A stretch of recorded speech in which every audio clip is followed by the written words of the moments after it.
Alors bonjour à toi, bienvenue dans cette vidéo, bienvenue sur Réussir en Belgique. J'espère que tu vas bien, j'espère que tu te portes très bien.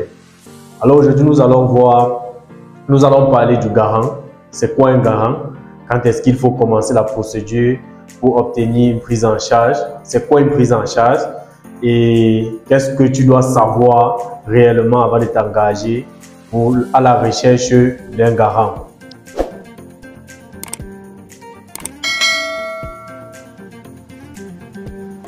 Alors, si tu es nouveau sur cette chaîne, je t'invite à faire 3 choses. Premièrement, je t'invite à t'abonner. Je t'invite à activer la cloche de notification pour ne rater aucune de nos vidéos, car ici, nous partageons régulièrement du contenu afin de vous informer sur l'avancement de la procédure et les différentes étapes de la procédure. En troisième position, je t'invite à partager ce contenu autour de toi afin de renseigner plusieurs personnes qui sont à la recherche de l'information. Alors, je me nomme Lionel Tchinyebe, promoteur de l'Académie Réussir en Belgique. Donc l'objectif ici est de permettre aux étudiants africains de pouvoir par eux-mêmes faire les procédures du début à la fin jusqu'à l'obtention de leur visa d'études sans avoir besoin d'une tierce personne. Vous n'avez plus besoin d'avoir quelqu'un qui réside en Belgique, quelqu'un qui réside en France, peu importe, pour pouvoir faire votre procédure. Aujourd'hui, Réussir en Belgique vous montre comment par vous-même, à travers un téléphone, une connexion et l'information dont vous avez besoin, vous pouvez faire votre procédure jusqu'à l'obtention de votre visa d'études. Et ceci est possible grâce à un programme en formation vidéo que nous avons mis sur pied. Nous avons décidé de mettre un programme en formation vidéo sur pied qui vous informe, qui vous renseigne sur toutes les étapes de la procédure et de ce qu'il faut faire, quand est-ce qu'il faut faire, combien ça vous coûte et comment procéder pour pouvoir obtenir facilement et rapidement votre visa d'études. Alors, revenons au vif du sujet. Aujourd'hui, nous allons parler du garant, de la prise en charge et tout ce qui va avec. Déjà, j'aimerais faire un petit rappel. C'est que la procédure pour aller étudier en Belgique se déroule en 4 étapes, notamment l'équivalence, l'admission, le garant, la procédure administrative pour les demandes de visa. Donc, actuellement, nous allons parler de la 3e étape de la procédure qui est le garant. Mais il faut rappeler que nous sommes en pleine admission. Aujourd'hui, si nous faisons cette vidéo, c'est tout simplement pour sensibiliser à l'avance tous ceux qui sont en train de faire la procédure, ce qui viendra après l'admission et déjà de les informer sur ce qu'il faut qu'ils sachent pour anticiper sur les choses pour pouvoir être parmi les premiers à faire leur demande de visa.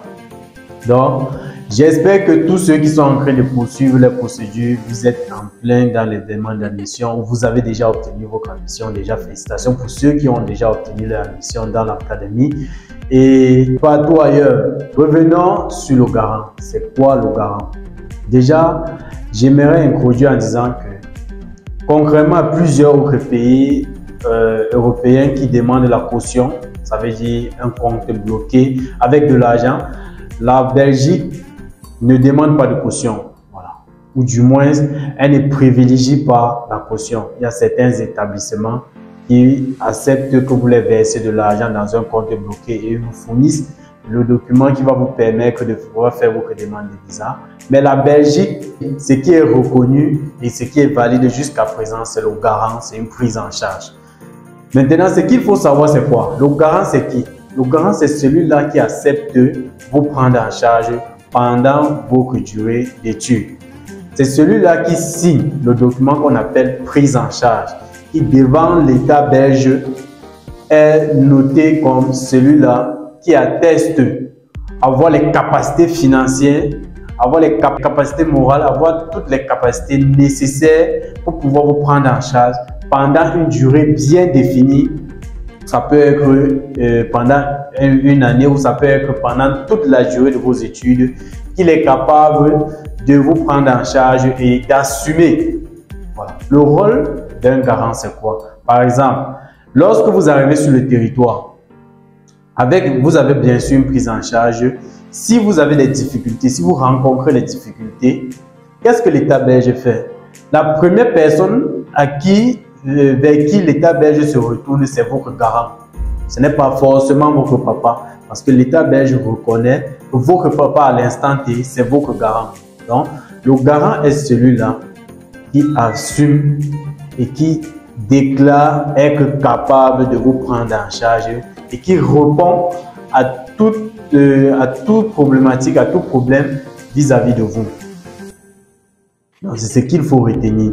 Donc, il va signer une prise en charge, ça va être auprès de son ambassade qui atteste qu'il a les capacités financières de pouvoir subvenir à vos besoins pendant votre période d'études. Et pour cela, il doit vérifier certaines conditions bien établies sur le plan financier, sur le plan moral, ainsi de suite.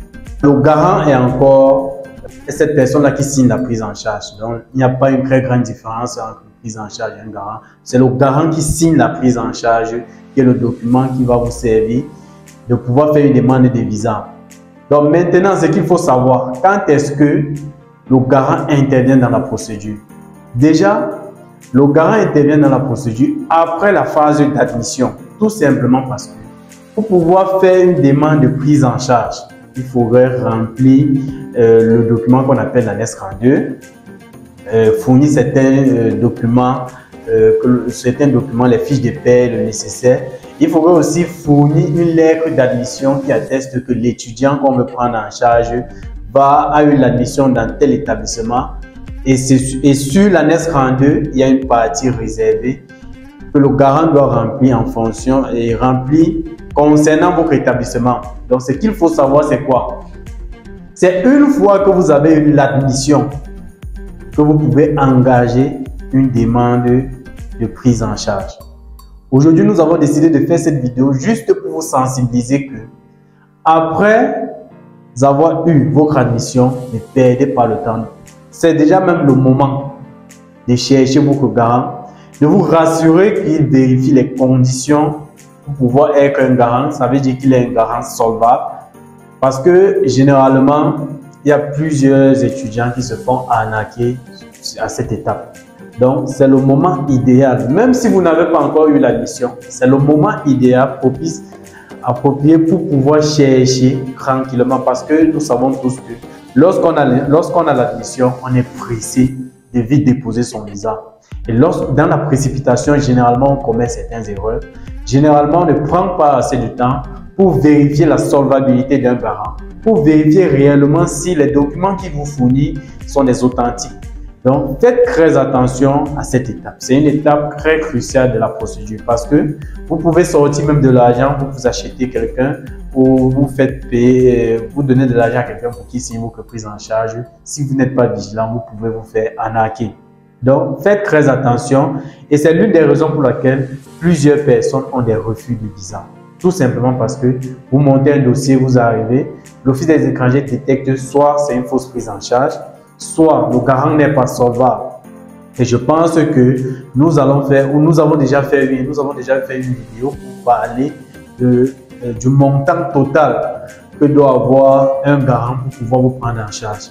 Et nous allons encore republier cela afin que vous soyez à l'abri des faux faiseurs de papier ou des arnaqueurs.